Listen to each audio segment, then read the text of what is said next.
the Possibility Hub video series. I'm Carol Talbot, the creator and founder of the Possibility Hub, an advocate for awakening, encouragement, and creating opportunities for an expansion of awareness and consciousness. In this episode, I'm in conversation with Detoxification and Cellular Rejuvenation Specialist, Malcolm Slyper. Malcolm has travelled extensively over the past 3 decades, seeking out various healing modalities, and the core of his interest lies in restoring natural balance and harmony through detoxification and through a simple 3-pillar method. In this session, we start the detoxification process by talking about real human food versus non-human food.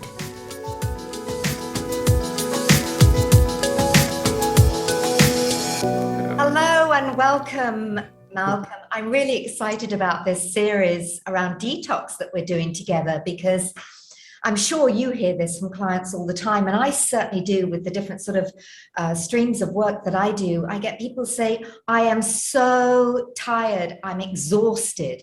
And I think, well, I'm not surprised, considering, what people eat on a regular basis, the air that we breathe and the chemtrails you see, the water we know is tampered with, let alone toxic relationships, the anxiety that the current global situation is causing for many people. So I'm sure these are things that you hear all the time, and this is one of the reasons people come to you. So I'm curious to know, how do you open up in an initial consultation with people in terms of, okay, this is where you are now, how do we take it forward? Great. Carol, my observation, and expanding on what you've elaborated on now, is that the average person goes about their day and they weigh down, they're burdened by the weight of the daily challenges and the demands that sweep across our life. We lack the resources to cope with the parabolic changes that are coming or that are sweeping through across humanity at this point in time. Totally. Our coping mechanisms are being taxed to the limit. Stress and background static, that background static of inner anxiety is epidemic. So essentially what I notice when people come to me is that they're looking to resolve one of 2 issues. They're either trying to restore and to fix an aspect of wellness that's been lost, or they're seeking to expand their consciousness. Do you also get the people who come because, a lot of people wait to the very last moment until their body is going, help, help, help. And, they're really sick. They know something's going wrong. It's a little bit, with the old analogy of the car, you can see the red light flashing, and yet you still do nothing about it until you actually break down. And I'm sure that's also, a lot of people think they can just move through this. And as you said about the static, I was thinking about, the amount of time on computers, mobile phones, TV, that also adds into the mix as well. We're being bombarded from all sides, whether it be toxic food, toxic EMFs, an onslaught of disinformation that comes to us through media, an overwhelm of media. Oh, goodness. Absolutely, just completely taxes people's ability to be grounded, centered, and in that centered place to allow wellness to expand. So where do you take them then if, they're either sick or, they realize that there's something to fix, or they want that expansion of consciousness? Mm-hmm. Well, what I do notice is, and I see as a recurring theme, is that people often come to me and they've tried many other things. As a last resort, they've looked through the yellow pages for witch doctor. And out of desperation, they go, okay, well, perhaps I need to take some responsibility and ownership for this, and I need to start to look into cleaning up my act. And that's one of the first elements, is an ownership of what's going on, rather than assigning that ownership to somebody else to fix the problem. And That's a mindset shift for many people, because, you know, the old model is you go to the doctor, give me a tablet, fix me. And taking no responsibility for the thoughts, the emotions, or what they're putting in their body that may have caused that. So we still live very much in that sort of model of the world of, you know, you fix me, here I am. And so I like what you say. It's about, you know, taking some responsibility and acknowledging, if I've created this, it means I have the ability to turn it around, and I need some guidance and some support on this. Yeah, true.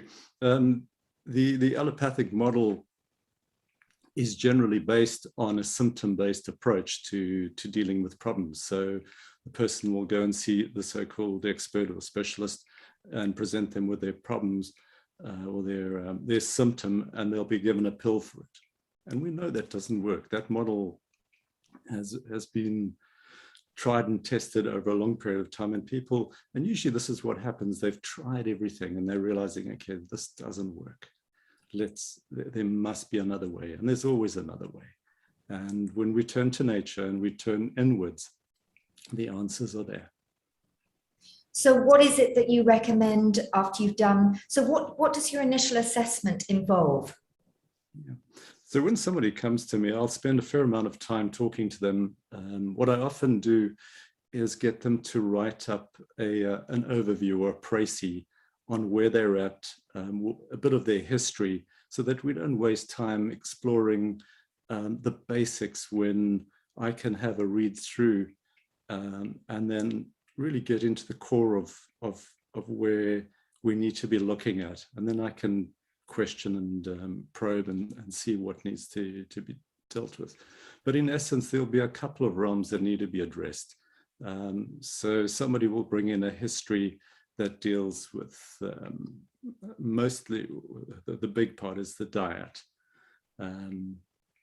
They may have dental issues that they've had before. All these things play a role. They'll have pets in the house, and the pets in one way or another will contribute to their parasite load, which is a part of the solution. We'll explore the cosmetics that they're using in the household, the detergents. Often when somebody has taken responsibility already before they've approached me, is they've already looked at cleaning up a lot of this. They might have addressed the diet, they might have addressed the toxic toothpaste, the toxic deodorants, and they found alternatives. So it makes my job much easier if they have. If they haven't looked at this, then this is a whole new world that will require quite a paradigm shift, going from these quick fix solutions that society provides to having to rethink many of the things that they took for granted. So we'll go through a basic discussion of this, and where my model, because basically I've got what I found works, and it brings about embracing or sharing a really, really simple model. And the model could be described as a weed and feed approach to wellness. And what we'll do is we'll go through a period of 1 month of pre-cleanse. So this will prepare the body for the big cleanup, because if somebody walks from their daily life doing their thing and they walk into a full-blown detox, the detox is so powerful and so all-encompassing that it tends to overwhelm the elimination organs. And if they haven't prepared, you might as well just live in the bathroom.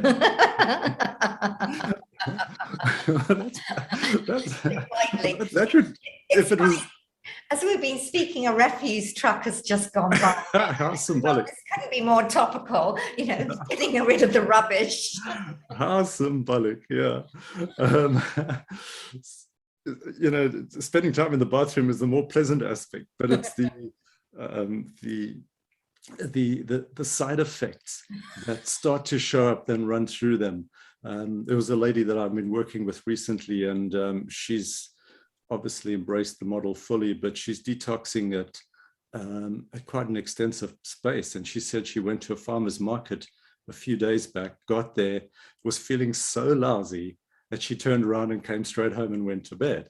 So this is what happens when the body realizes that we've changed mode. We've gone from the mode of eating, assimilating, storing the toxins and poisons that it's been accumulating, to going, we're cleaning house. And in its own time, at its own pace, it's going to start to throw off these poisons and these toxins. Now, if the person hasn't prepared and they haven't cleaned up the pathways of elimination, there are 5 of them in essence, and we'll talk about them in time. But if these 5 pathways haven't been prepared and opened up, then the poisons get circulated through the system and the person winds up feeling really lousy. And these pathways could be likened to the filters that we have, whether it be an air filter in a house or the filters in a car or a filter on an aeroplane engine. If these filters are clogged, that organism, that machine, just can't function at peak performance or at its optimum. So it behooves us then to clean up these 5 organs of elimination prior to going into the actual cleanse or the actual cleansing up process, which will be a fast. And that'll be one of the topics that we touch upon in one of our later modules. So where do people start? So you've done the consultation. Where do people start? Because like you say, they go to many sort of people who advise on this kind of thing. It's like, take this, take this, take this. And I know recently, you know, I was writing some copy and helping somebody with a program, and he's very good at what he does. However, I didn't notice a cleanse aspect to what was recommended, and which was fine for me because I cleanse, do colonics and work with Cambo and other things on a very regular basis. And as I have animals, I give them parasite tablets. And so, of course, I give myself parasite tablets as well and other things to cleanse that. And I've always been shocked as well when I know other people who have animals and they've never considered cleaning their animals of parasites and cleaning themselves of parasites. And even growing up, I grew up in a family who had many cats, dogs, guinea pigs, many different pets and animals. And although my mother didn't say so overtly, she said, oh yes, I also, you know, dewormed you all. There was tablets and all sorts of things put in drinks and the stew or what you that you had no idea. You had no knowledge of. For my mother to do that. And yet I don't see parents or many other families I know have even thought about that. It's really not said. And I was always impressed when I was in Ecuador and we'd come out and we'd been with some indigenous tribes there and drunk and eaten all sorts of weird things.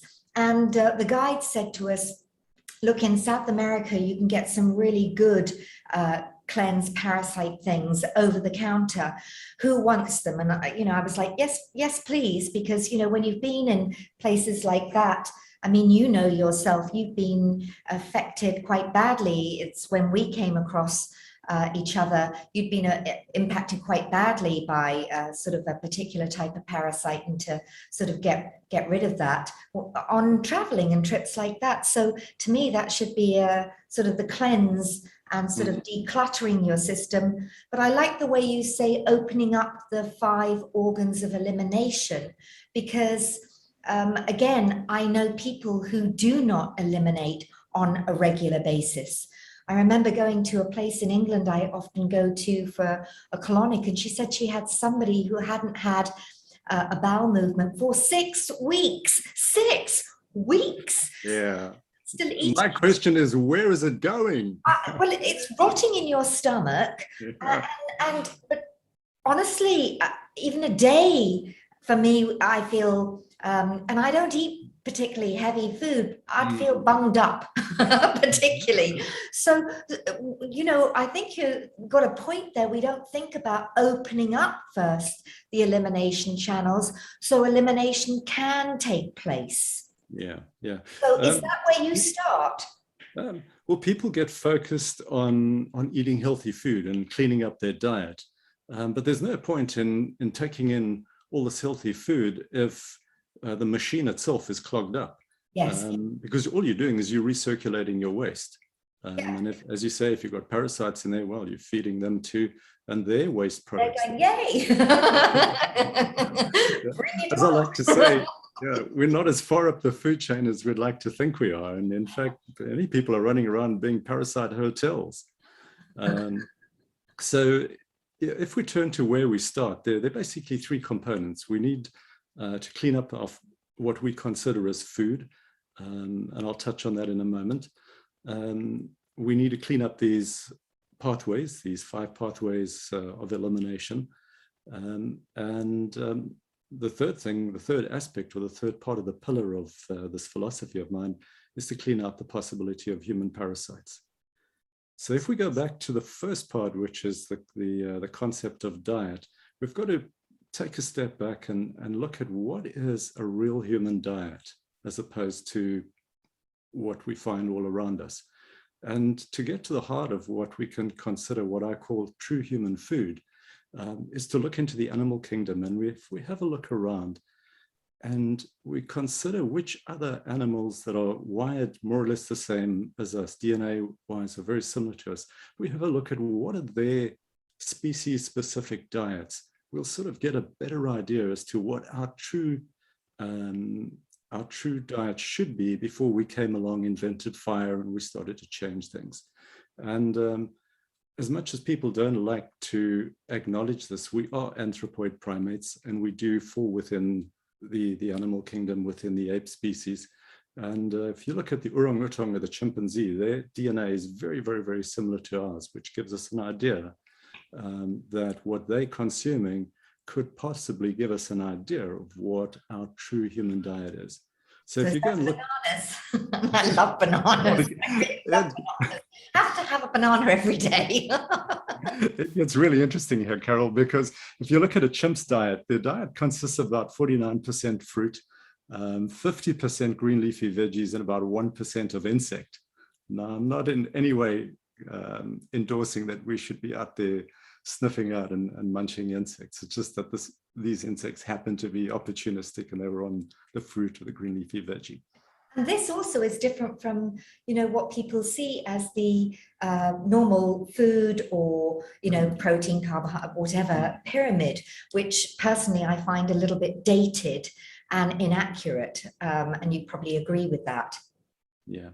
That food pyramid, I don't believe, is aligned to our species-specific requirement. And if we could really break it down, there are a couple of great pioneers who have gone before us, and we're only standing on the shoulders of these great people who have gone before us. But a couple of them have really mapped this out very nicely for us. And what I've come to see as being as a blueprint for what to go back to when the body's out of balance. If you go back to these foods, they will serve to not poison you further. They'll stop. I make the analogy of if you find yourself in a hole and you'd like to get out of the hole, the first thing you've got to do is stop digging the hole deeper. So we need to stop consuming the type of foods that are making the situation worse. And the foods that are going to start to move us out of the hole, stop digging us deeper, basically are your fruits, your green leafy veggies, shoots, seeds, nuts, sprouts. In essence, it's basically those 5 or 6 things. Certain foods that will really facilitate, that'll move the body into a full-blown cleanse. And those typically are your fruits, and some fruits more than others. There's a quality of certain fruit like a lemon or a grape, which is called astringency.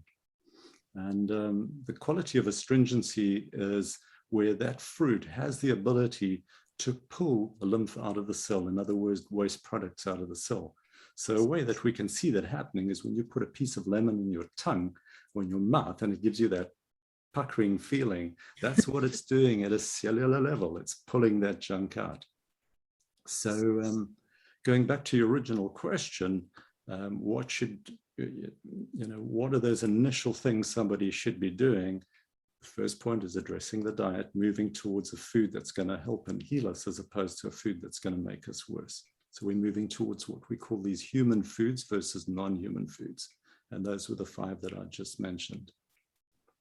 So would that also include, I know I always have a cup of hot water and lemon in the morning, but I always make sure there's lemon in there as sort of to eliminate my body and also to get a lot of water in there in the morning. Yeah, that's a great way to start the day, and especially as the first thing you do. The lemon has an alkalizing effect. There's a bit of a misconception about this concept of a lemon or an orange being acidic, because it may taste acidic to the tongue, but when it's gone through the combustion process deep within the body, the minerals, the minerals as a byproduct of the combustion process are alkalizing to the body. In other words, the body takes it up, helps it to neutralize the acids that are running through our system that the body's generally trying to throw off all the time. So that's a great habit for the first thing in the morning.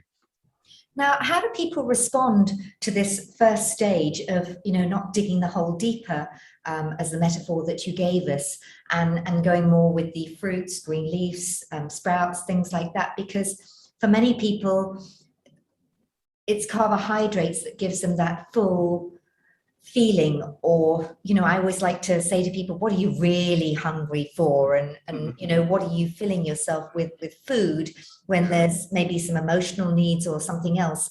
But with so many people addicted to coffee as well, so missing out on their coffee, missing out on the carbs, I would think of the main sort of cries of, I cannot do this. Again, I'm very blessed. I don't like coffee. I don't drink it.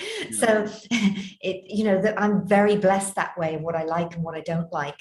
But I would imagine, and I hear this and be, I can't get up without my coffee. How do you overcome that resistance of people to sort of, which is in effect digging themselves deeper into the ditch? Sure.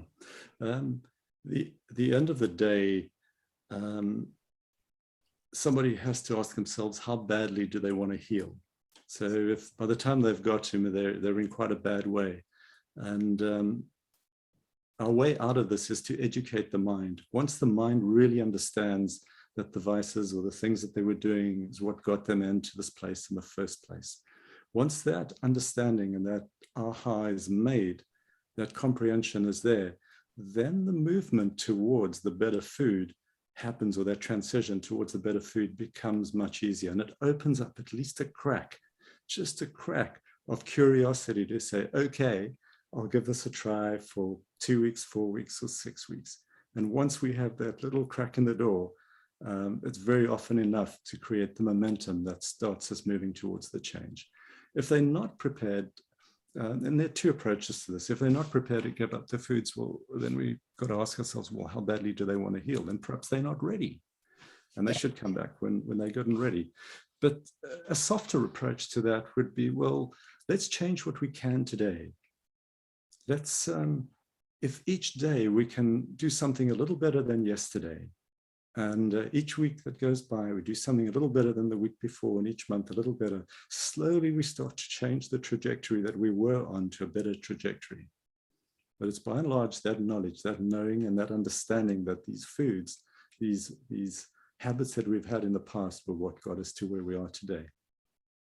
So first step is to stop digging the hole deeper and start shifting to better food that starts cleaning up the lymph system, that starts cleaning up the organs in the system. Then I can make that much easier. If one has to have a whole list of foods that we should or shouldn't eat, it gets challenging. Yes. We're put into a social environment, and all this knowledge goes out the window. But a nice way to put this into a framework is to have a look at the foods. If we say, generally speaking, we avoid the foods that are white. So it'll be your breads, your dairy, your cheeses, your pasta, mostly all the grains. A grain isn't necessarily a human food. A grain is a starvation food in times that have gone by, because it's got great storage capacities. But the test of whether that thing is truly a human food is, do we need to cook it to eat it? If it needs to be cooked, then it's probably not a human food. Oh, that's an interesting philosophy. Yeah. It's an easy way to look at it. So if to start with, we cut out the things that are white, and then we move towards more fruits, more veggies. And initially, perhaps in this pre-cleanse phase that lasts roughly 4 to 6 weeks, we move towards steamed veggies, more fruit smoothies in the morning, juices in the morning, whilst we go about using the herbal approach to clean up these organs of elimination. So at least while we're doing this, it's not going to make the situation worse. So what about people who are, I'm a vegan, but many people are not vegan, they're not vegetarian. So, what do they do in terms of that urge for meat and that urge for, maybe fish? So what do you advise people to go vegan or vegetarian for that a certain amount of time? For the pre-cleanse phase, the closer the person can move towards a vegan type diet, the more effective and the deeper the cleanse is going to start to open up and to move to. But for some people coming off a hardcore meat eating diet, making that shift is really a massive shift. And it might even evoke within them a detox that would be so powerful that it'll throw them off course and they'll go, this isn't for me. So what we do is we start them moving towards where they need to be in a gradual fashion. So typically you'd get the agreement with the person, someone who's perhaps prone to eating a lot of meat. You say, well, would you be open to eating fish? Would you be open to eating fish on a number of days of the week instead of every single day or every single meal of the day, which some people do. And in that way, by making these slow and gradual changes and bringing them in slowly, that pre-cleanse phase might last longer than 4 weeks. But on average, I find most people can do 4 weeks very comfortably. What about, you hear a lot about, oh, I have to eat meat. If you don't eat meat or fish, then where are you getting your protein? Yeah. Again, to me, that's another myth that, vegetarians and vegans don't get enough protein. There's more than enough protein in, so many other vegan, vegetarian foods. I don't spend a lot of time counting, have I got protein, have I got this? I go with, how do I feel? Do I feel good? And, I know from an NLP perspective, one of the strategies of naturally slim people is they may not be consciously aware of it, but they actually, if they have the choice between a burger, pizza and chips and a salad, they actually fast forward.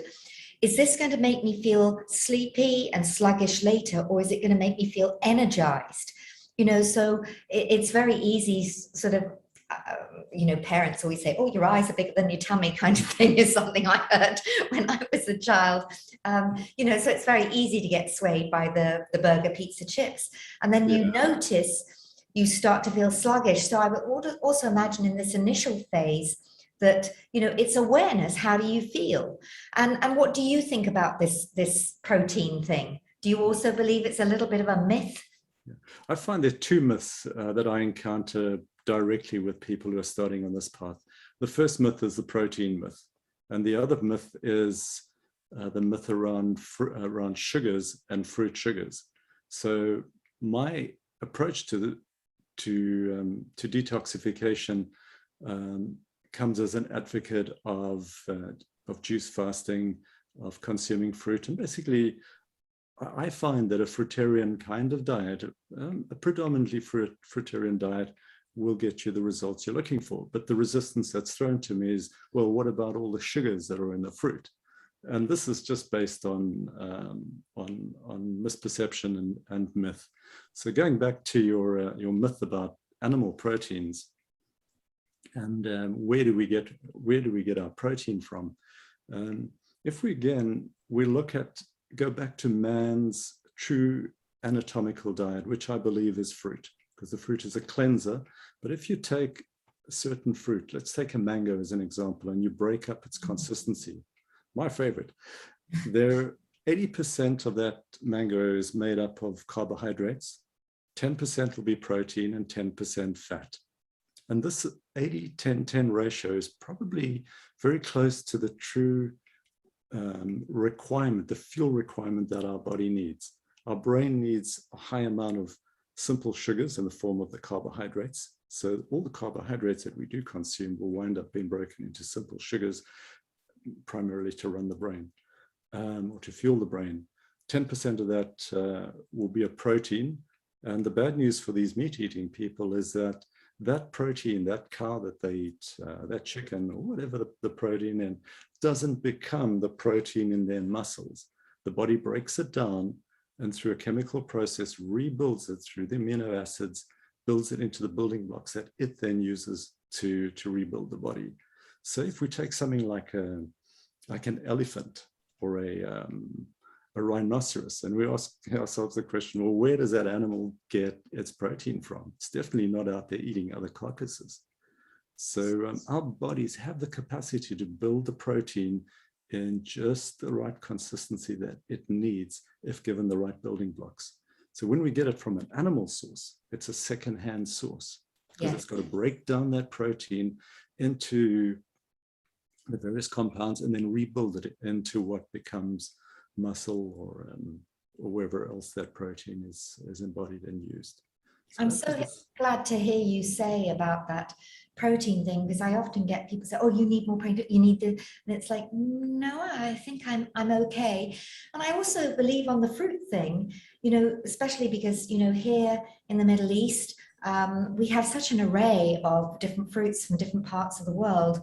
It comes also back to, you know, when you mentioned mangoes, we both go, you know, I certainly didn't have mangoes when I was growing up in England. They were, I don't think it was I remember when kiwis came in, I'd never seen a kiwi and it was like, oh gosh, delicious, cut them in half with a teaspoon and eat that. And you know, I think we forget to eat mindfully. And so when we're eating, we don't really taste how delicious a fruit is. And I know I've got some nectarines at the moment and they are just so delicious. And I take my time when I eat it, or when you bite into melon that's just so sweet and juicy. It's, if you can remind yourself when you bite into it to savor it and how really delicious it is, you'll want to eat it again and more of it, instead of the mindless eating that so many of us get involved in. Well, a lot of us have, by virtue of a lifetime of consuming the wrong foods, these foods are actually quite addictive. And a challenge, as an example, is if you sit down in a restaurant, the first thing they do in a restaurant is they bring a bread basket in front of you. And it takes somebody of superhuman strength to resist that bread. You can sit there for 5 minutes and eventually you might just smell it, and that's it, you're done. And once you have the first bite, well, the rest is history. Do you ever just have plain bread by itself? Never. But in a restaurant, you're totally right. I don't have bread in the house. I very rarely have bread. But going to a restaurant, honestly. Yeah. So like, my way out of it in the restaurant. It's like, oh. Yeah, my escape clause in the restaurant, because I know that these mechanisms are wired within me, when that bread shows up, I ask the waiter to take it away. You know, okay, I'm not going to a restaurant with you. Yeah, but you know, going back to how fruit tastes and how the fruits or the foods that are good for us really taste. The contrast to this is before one has a fast and after a fast. When you've done a lengthy fast, let's say you do 7, 10, 14, God forbid, 20 days, what that does is it resets the taste receptors. And during that fast, you find yourself craving really good food. And at the end of the fast, you think about a mango or you think about a nectarine versus a plate of French fries, you know, and there's just a contrast. Yes, your body yes. craves It activates the taste buds. I hadn't thought about it like that. Yeah. Okay, so this is the sort of first part, rather than going deeper down the hole, to start, you know, tidying things up. One other thing before we finish today is you mentioned herbal support or herbal supplements during this phase. Yeah. Can you tell us more about that? Okay. Are these some of your famous intestinal bulldozers? The world famous intestinal bulldozer. Yeah. Absolutely. What's great about them, Malcolm, is that I always say to people, despite the name, it doesn't mean you've got to be on standby by the toilet. You know, it's like, excuse me, that they really work beautifully. Yeah. The intestinal bulldozer, and we could get distracted into talking about that, but in summary, that mitigates it's a get out of jail free card for when we do occasionally consume a food that we don't necessarily want to be eating. But it is the antidote to the damage that we do with our knife and fork. So if we ate the perfect diet, we wouldn't need a herbal formula that would clean out the bowel, i.e. the small intestine and the large intestine. Most people are going to do colonics, which only addresses the small intestine, and nothing can get up into the large intestine. Nothing can get up into the small intestine. So this herbal formula will start cleaning away very gently all the impacted waste material that's built up, all the mucus, all the mud that's built up into all 23 feet of the small intestine, and eventually over a period of time, we'll start to clean the colon. But going back to your original question now, during this pre-cleanse phase, we use a herbal formula, and there are many out there. I've just found the intestinal bulldozer to be a really high quality one. We use this to assist us cleaning up, firstly, the primary organ of elimination, which is probably could be considered the bowel. And once the bowel is moving at very least once a day, we can start to allow the body to unfold in this detox process. In essence, we should, for every meal that we have, if we're having 3 meals a day, the bowel should be moving within an hour of consuming that meal. So in other words, it's eliminating what we had eaten 24 hours before. If you follow your cat around the garden, and I know you can appreciate the analogy of a cat, but you'll see that if the cat eats something, within an hour of eating it, their bowel moves. This is the way we in the animal kingdom are wired. And that is when we consume something, our body, with its innate intelligence, knows to eliminate what it took in a time period before. So if we're eating 3 meals a day, ideally, we should be having 3 bowel movements a day. And I don't think there are many people that achieve that. When I come across such a person, I'm often in awe at how lucky they are, because I wasn't like that when I started. But over time, as one cleans up one's act, as one moves towards a more human diet with these human foods, as one cleans out these organs of elimination, so too does the body restore to its true heritage, which is to eliminate frequently, which is on cue by consuming a food that triggers the peristaltic motion, and an elimination occurs within 1 hour afterwards. That's the ideal. And you also mentioned something else there, getting the body back to its innate intelligence. You know, waking it up and saying, you know what to do, you know what's right. So waking up its innate intelligence, I liked that. Yeah. So as we finish off this first session, and I do want to make it clear for people watching this, and you might want to follow through, it's going to be a series. You know, there's you know, we're going into the sort of 5 paths of elimination. We're going into parasites and cleansing as we go through these sessions. So today was just the kind of the first step is stop going deeper down the hole, stop digging, and start resting your system and gently easing in rather than going boosh straight in and shocking the system. Be gentle. Yeah. Is there anything else you'd like to sort of say in terms of people watching this who are getting started? Yeah. I think the key is to begin slowly, to make gradual changes with a plan in mind. Have a target in mind of where you're moving to, you know what you'd like to achieve, and then a strategy to do that. So this philosophy that we're sharing and we're discussing here, with this pre-cleanse phase, which takes 4 to 6 weeks to prepare the body for the actual cleanse, which would be a fast of 7, 10, 14 days, which is where the true deep cellular rejuvenation is going to occur. But we can't start at that place because of our toxic load that we carry. If we try and jump in at the deep end, you're going to command a detox within the body that your body just can't handle.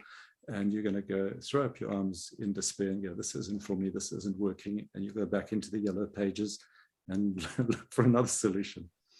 Yes. So it's be gentle, be kind, and view it as, you know, it's not a quick fix.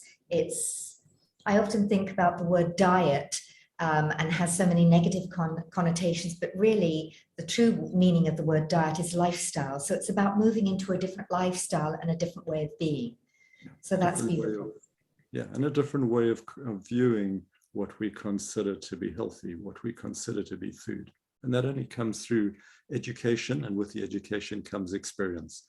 And with the experience, we have the ahas and the realizations, and we go, wow, this is what's possible. This is what's possible to feel truly connected, to be in touch with our true nature, our true spiritual source. What it's like to have insights and inspiration streaming into us because we haven't got this toxic vessel that the spirit resides in. Absolutely, absolutely. And if people want to reach out to you as we go through this series, then your website is artofdetox.com, correct? And there's a fantastic free book that's available for a download. It's a PDF book about 30, 40 pages long on the homepage of that website. And it takes us through this model. And this model is so, so simple. And once we understand the model, the insights that are offered in the book will really act as a great guidance to take a person from where they are to where they'd like to be. Thank you so much for being on the Possibility Hub, Malcolm, and I look forward to the next session together and taking detox a little bit deeper. Thank you. Thank you so much, Carol.